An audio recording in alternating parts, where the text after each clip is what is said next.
Ca thương. Chương 1. Lời than của Giê-rê-mi và của thành Jerusalem. Thành này xưa vốn đông dân lắm, kìa nay ngồi một mình. Xưa vốn làm lớn giữa các dân, nay như đàn bà quá. Xưa vốn làm nữ chủ các quận, nay phải nộp thuế khóa. Nó khóc nức nở ban đêm, nước mắt tràn đôi má. Mọi kẻ yêu mến nó, chẳng ai yên ủi nó. Bạn bè nó phản nó, đều trở nên nghịch thù. Juda đi làm phu tù, vì chịu nạn cùng chịu sai dịch nặng nề. Ở đậu giữa các dân, chẳng được chút nghỉ ngơi. Những kẻ bắt bớ đuổi theo nó, theo kịp nó nơi eo hẹp. Các đường lối Si-ôn đương thảm sầu, vì chẳng ai đến dự kỳ lễ trọng thể nữa. Mọi cửa thành hoang vu, các thầy tế lễ thở than. Các gái đồng trinh nó bị khốn nạn, chính nó phải chịu cay đắng. Kẻ đối địch nó trở nên đầu, kẻ thù nghịch nó được thịnh vượng. Vì Đức Giê-hô-va làm khốn khổ nó, bởi cớ tội lỗi nó nhiều lắm. Con nhỏ nó bị kẻ nghịch bắt, điệu đi làm phu tù. Con gái Si-ôn đã mất hết mọi sự làm cho mình vinh hoa. Các quan trưởng nó như nai chẳng tìm được đồng cỏ, chạy trốn kiệt cả sức trước mặt kẻ đuổi theo. Jerusalem đương ngày khốn khổ lưu ly, nhớ xưa trải mọi mùi vui thích. Khi dân nó sa vào tay kẻ nghịch, chẳng ai đến cứu cùng. Quân thù xem thấy nó, chê cười nó hoang vu. Jerusalem phạm tội trọng, bởi đó trở nên sự ô uế. Mọi kẻ tôn kính đều khinh dễ, vì thấy nó trần truồng. Nó tự mình thở than, trở lui. Vái nó dơ bẩn, nó chẳng nghĩ sự cuối cùng mình. Sự sa sút nó khác thường, chẳng ai yên ủi nó. Hỡi Đức Giê-hô-va, xin xem sự khốn nạn tôi, vì kẻ thù đã tự tôn mình làm lớn. Kẻ thù đã giơ tay trên mọi vật tốt nó, vì nó đã thấy các dân ngoại xông vào nơi thánh nó. Về dân ngoại ấy, Ngài có truyền, chẳng được vào hội Ngài. Cả dân nó vừa đi xin bánh, vừa thở than, đổi hết sự vui lấy thức ăn, để tươi tỉnh linh hồn mình. Hỡi Đức Giê-hô-va, xin đối xem, vì tôi đã nên khinh hèn. Hỡi mọi người đi qua, há chẳng lấy làm quan hệ sao? Xét xem có sự buồn bực nào đọ được sự buồn bực đã làm cho ta, mà Đức Giê-hô-va đã làm khốn cho ta, nơi Ngài nổi giận phừng phừng.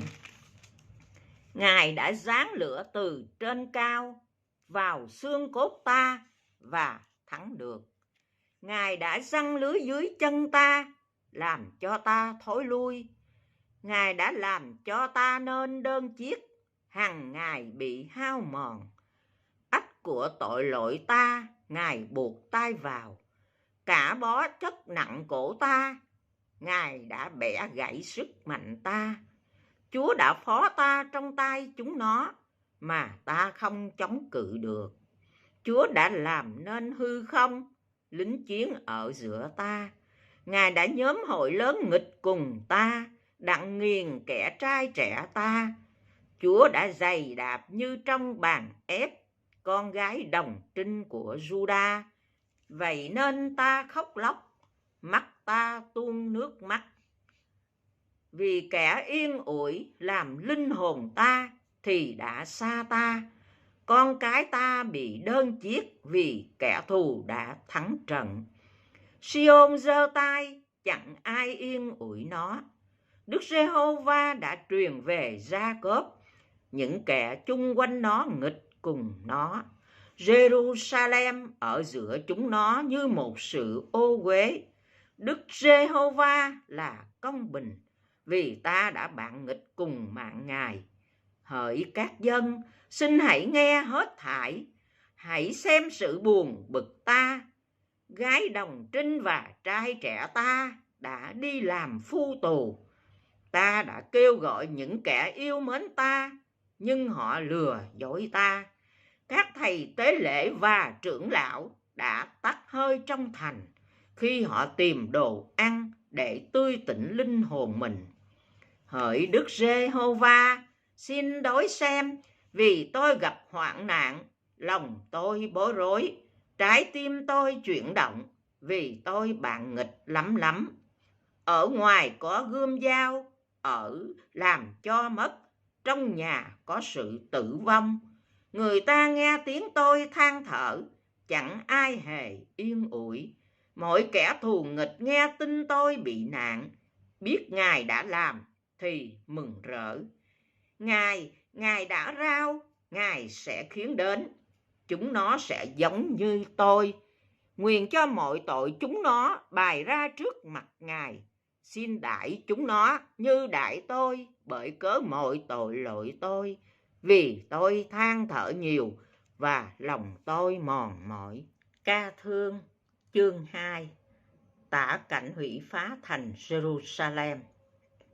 Sao Chúa đã nổi giận, vầy mây che khuất con gái Siôn. Ngài đã ném sự đẹp đẽ Israel từ trên trời xuống đất. Trong ngày thạnh nộ, Ngài chẳng nhớ đến bề chân mình. Chúa đã nuốt đi, chẳng thương xót hết thảy chỗ ở của Gia-cốp. Ngài nhân giận đã đổ đồn lụy con gái Juda. Ngài đã xô cho đổ xuống đất, làm nhục nước và quan trưởng trong nước. Trong cơn nóng giận, Ngài chặt hết sừng của Israel. Ngài đã rút tay hữu lại từ trước mặt kẻ nghịch thù. Ngài đã đốt cháy Gia-cốp như lửa hừng, thiêu nuốt cả tư bề. Ngài giương cung ra như kẻ thù, giơ tay hữu lên, đứng như kẻ nghịch. Ngài đã giết hết những kẻ làm vui mắt. Trong trại con gái Siôn, Ngài đã đổ giận ra như lửa. Chúa đã trở nên như kẻ nghịch, đã nuốt Israel, nuốt cả cung đền, phá tan đồn lụy, làm cho con gái Juda thêm tang chế thảm thương.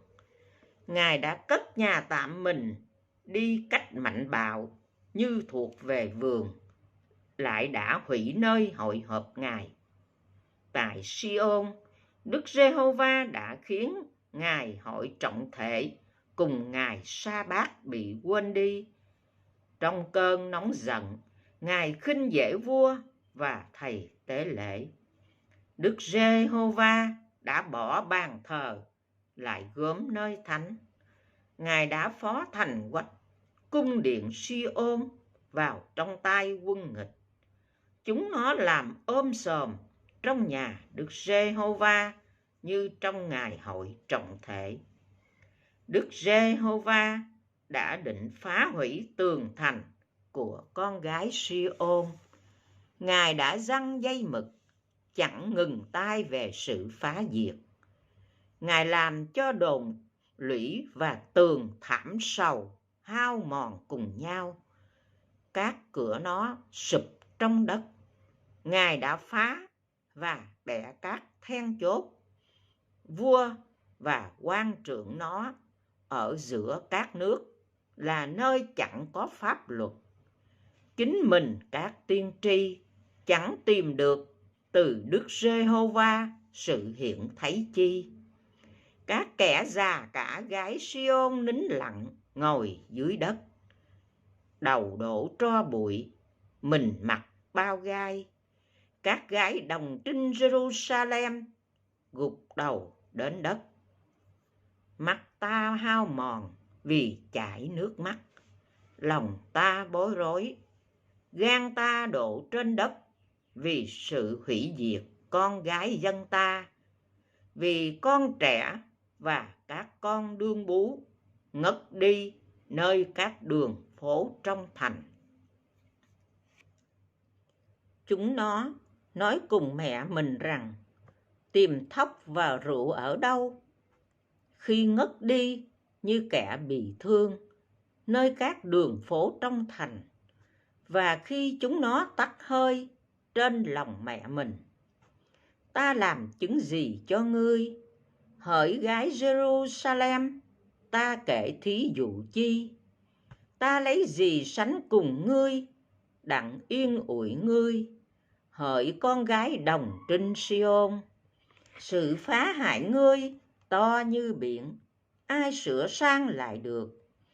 Các tiên tri ngươi xem cho ngươi những sự hiện thấy giả dối và ngu dại, chẳng tỏ ra tội lỗi ngươi, đặng đem phu tù ngươi trở về, chỉ thấy cho ngươi những lời tiên tri dối và sự làm cớ cho ngươi bị đuổi.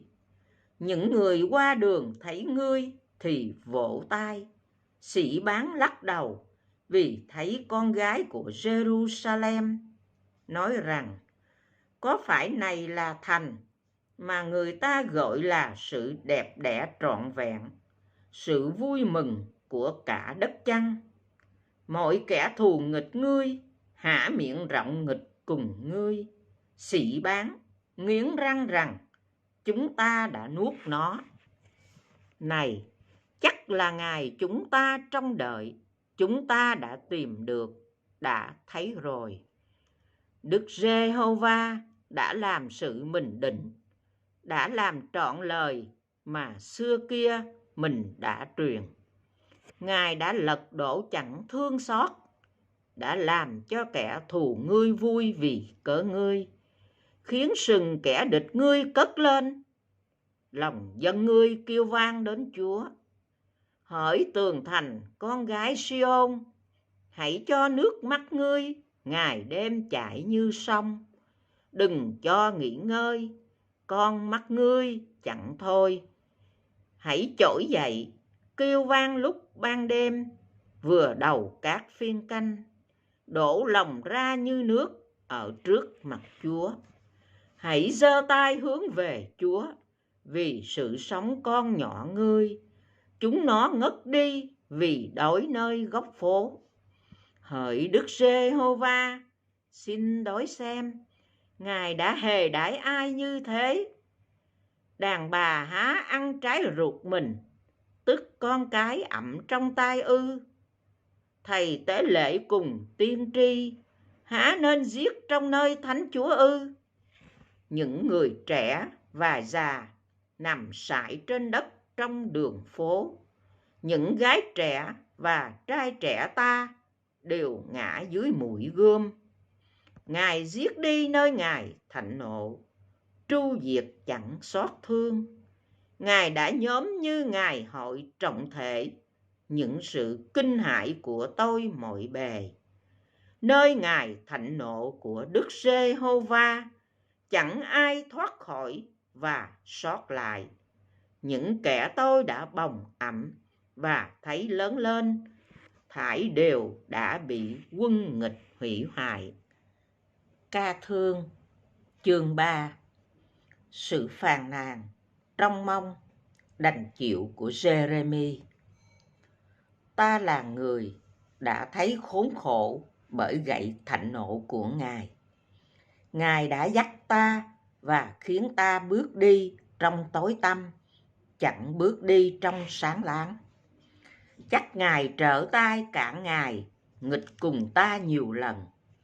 Ngài đã làm hao mòn thịt và da, đã bẻ gãy xương ta, đã xây đắp nghịch cùng ta, vây ta bằng mật đắng và sự nhọc nhằn, khiến ta ở trong nơi tối tăm như người đã chết từ lâu đời. Ngài đã bao bọc ta bằng tường mà không cho ra, lại làm cho nặng xiềng ta. Khi ta kêu la và xin cứu, Ngài bịt tai, chẳng nghe lời cầu nguyện. Lấy những đá đẽo lấp lối ta, Ngài đã làm cho đường nẻo ta quanh quẹo. Ngài đối với ta như gấu rình rập, như sư tử nơi kín đáo, khiến ta lạc đường và vồ xé ta, cho ta phải sầu não. Ngài đã dương cung và chọn ta làm tròng cho tên Ngài. Ngài đã khiến tên trong bao ngày vào trái cật ta. Ta làm trò cười cho cả dân ta, họ lấy ta làm bài hát cả ngày. Ngài đã cho ta đầy dẫy sự đắng cay, cho ta no nê bằng ngải cứu.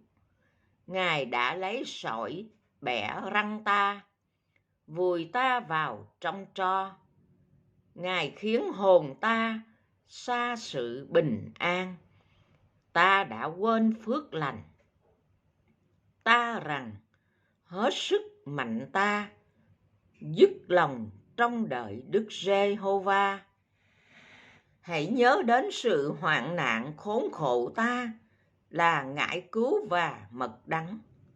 Hồn ta còn nhớ đến và hao mòn trong ta. Ta nhớ lại sự đó thì có sự trông mong. Ấy là nhờ sự nhân từ Đức Giê-hô-va mà chúng ta chưa tuyệt, vì sự thương xót của Ngài chẳng dứt. Mỗi buổi sáng thì lại mới luôn, sự thành tín Ngài là lớn lắm. Hồn ta nói, Đức Giê-hô-va là cơ nghiệp ta, nên ta để lòng trông cậy nơi Ngài. Đức Giê-hô-va ban sự nhân từ cho những kẻ trông đợi Ngài, cho linh hồn tìm cầu Ngài. Thật tốt cho người trông mong và yên lặng đợi chờ sự cứu rỗi của Đức Giê-hô-va.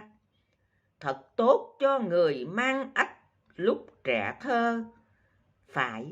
Nó phải ngồi một mình và làm thinh, vì Ngài đã gán ách trên mình. Nó khá để miệng trong bụi đất, hoặc giả sẽ có sự trông mong. Nó khá đưa má ra cho kẻ vả, khá chịu đầy nhuốc nhơ, vì Chúa chẳng hề bỏ cho đến đời đời. Dầu Ngài đã làm cho lo buồn, còn sẽ thương xót theo sự dư dật của lòng nhân từ Ngài. Vì ấy là chẳng phải bổn tâm Ngài làm cho con cái loài người cực khổ và buồn rầu. Khi người ta giày đạp mọi kẻ tù trong đất, khi uống công lý đoán của người trước mặt đấng rất cao, khi điên đảo ai trong sự xét đoán, thì Chúa chẳng ưng chịu. Nếu chẳng phải Chúa truyền lệnh, ai hay nói ra và sự ấy được thành? Há chẳng phải từ miệng đấng rất cao ra tai họa và phước lành? Cớ sao ngươi đang sống phàn nàn vì chịu hình phạt về tội lỗi mình? Chúng ta hãy xét và thử đường mình, trở về cùng Đức Giê-hô-va. Chúng ta hãy giơ lòng và tai lên đến Đức Chúa Trời trên trời. Chúng tôi đã phạm phép, đã bạc nghịch, Ngài đã chẳng dung thứ. Ngài lấy giận che mình và đuổi theo chúng tôi, giết lát chúng tôi, chẳng thương xót. Ngài ẩn mình trong mây, đến nỗi chẳng lời cầu nguyện nào thấu qua được. Ngài làm chúng tôi ra của bỏ, ra đồ rác rến trong dân sự. Mọi kẻ nghịch thù há miệng rộng nghịch cùng chúng tôi. Chúng tôi đã mắc sự sợ hãi, hầm hố, hủy diệt và hư hại. Mắt tôi chảy dòng nước, vì gái dân tôi mắc diệt vong. Mắt tôi tuôn nước mắt, không thôi cũng không ngớt. cho đến chừng nào Đức Giê-hô-va đói xem, từ trên trời ngó xuống. Mắt tôi làm khổ linh hồn tôi, vì mọi con gái của thành tôi. Những kẻ vô cớ thù nghịch tôi đã đuổi tôi như đuổi chim. Họ muốn giết tôi nơi ngục tối và ném đá trên tôi. Nước lên đến ngập đầu tôi nói ta phải chết mất. Hỡi Đức Giê-hô-va, tôi từ nơi ngục tối rất sâu kêu cầu danh Ngài. Ngài chắc đã nghe tiếng tôi, xin đừng bịt tai khỏi hơi thở và lời kêu van tôi. Ngài tôi cầu Ngài, Ngài đã đến gần tôi và phán cùng tôi rằng chớ sợ hãi chi. Hỡi Chúa, Ngài đã đối nại việc hồn tôi, là đấng chuộc mạng tôi. Hỡi Đức Giê-hô-va, Ngài đã thấy người ta hiếp đáp tôi, xin đoán xét việc tôi. Chúng nó báo thù, lập mưu hại tôi, thì Ngài đã thấy hết. Hỡi Đức Giê-hô-va, Ngài đã nghe chúng nó sỉ nhục, bày mọi mưu trước nghịch cùng tôi. Những môi miếng của kẻ giấy nghịch cùng tôi, và mưu kế lập ra hại tôi cả ngày. Xin Ngài xem sự ngồi xuống và đứng dậy của chúng nó. Tôi là bài hát của chúng nó. Hỡi Đức Giê-hô-va, Ngài sẽ báo trả chúng nó tùy theo việc tay chúng nó làm.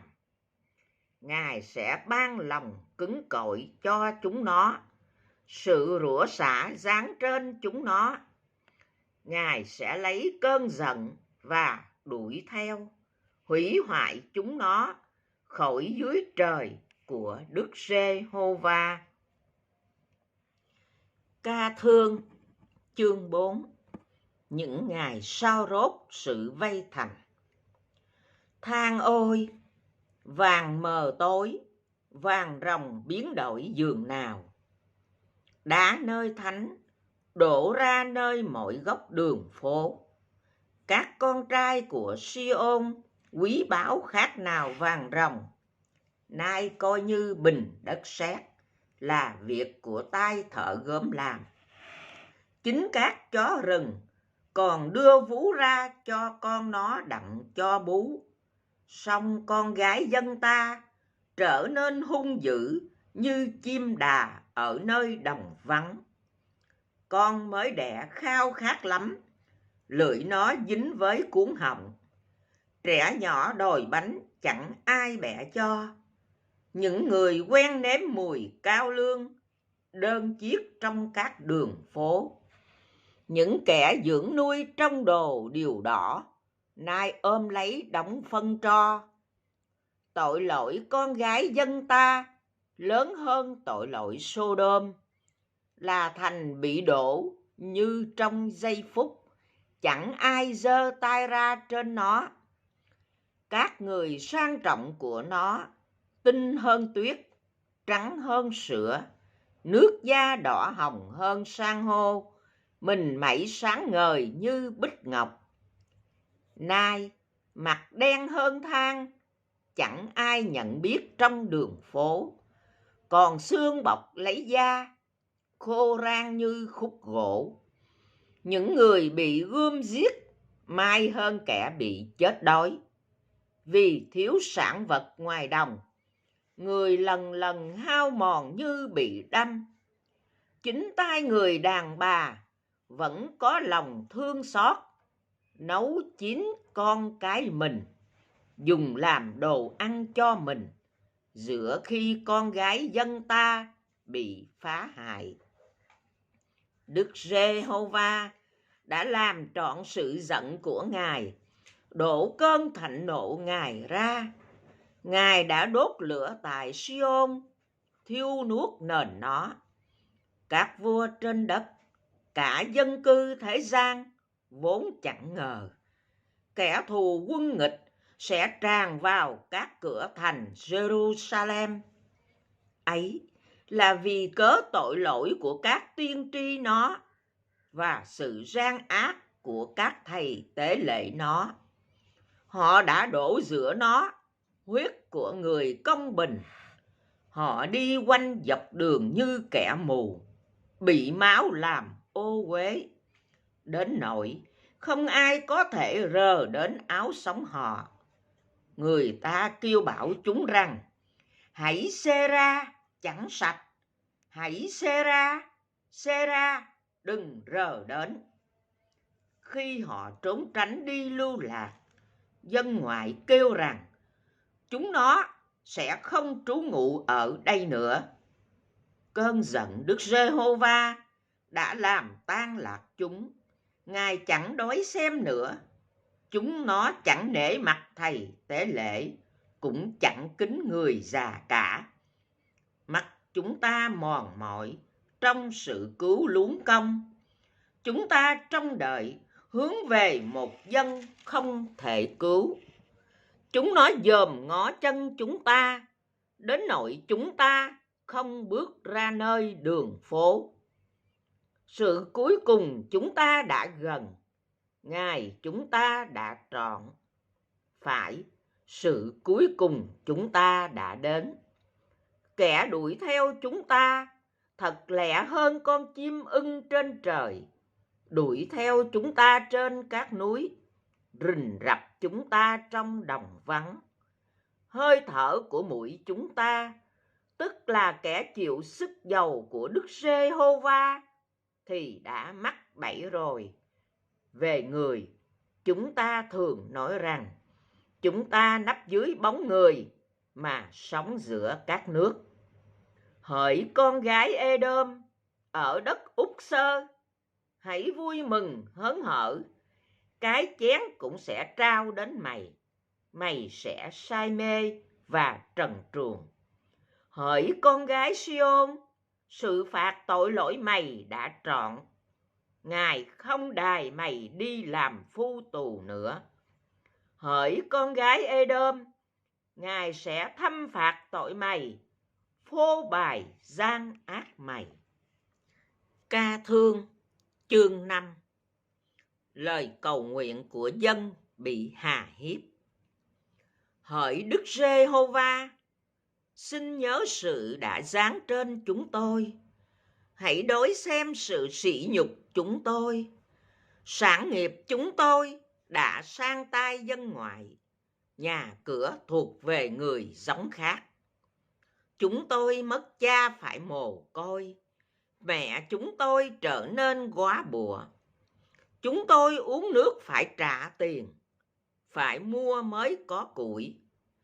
Kẻ đuổi theo kịp chúng tôi, chặn cổ chúng tôi.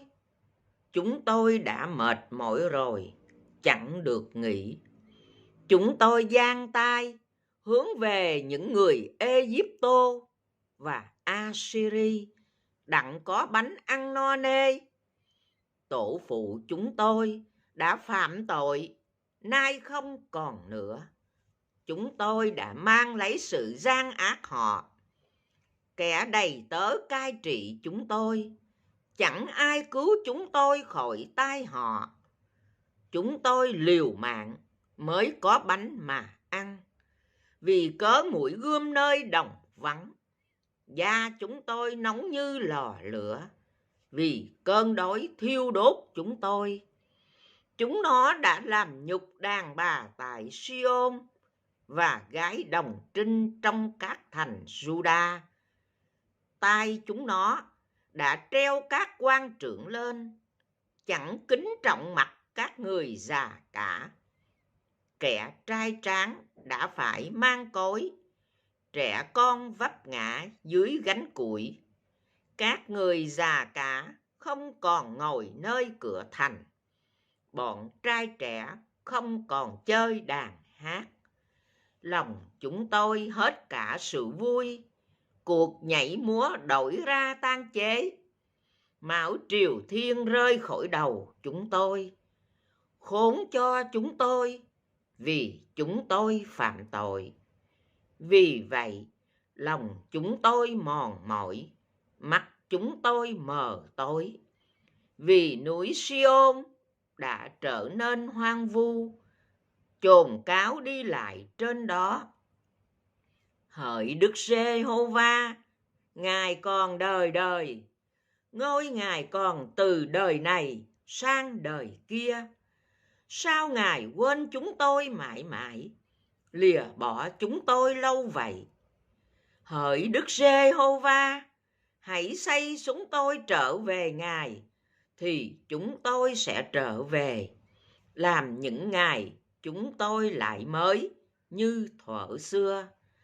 Nhưng Ngài lại bỏ hết chúng tôi, Ngài giận chúng tôi quá lắm.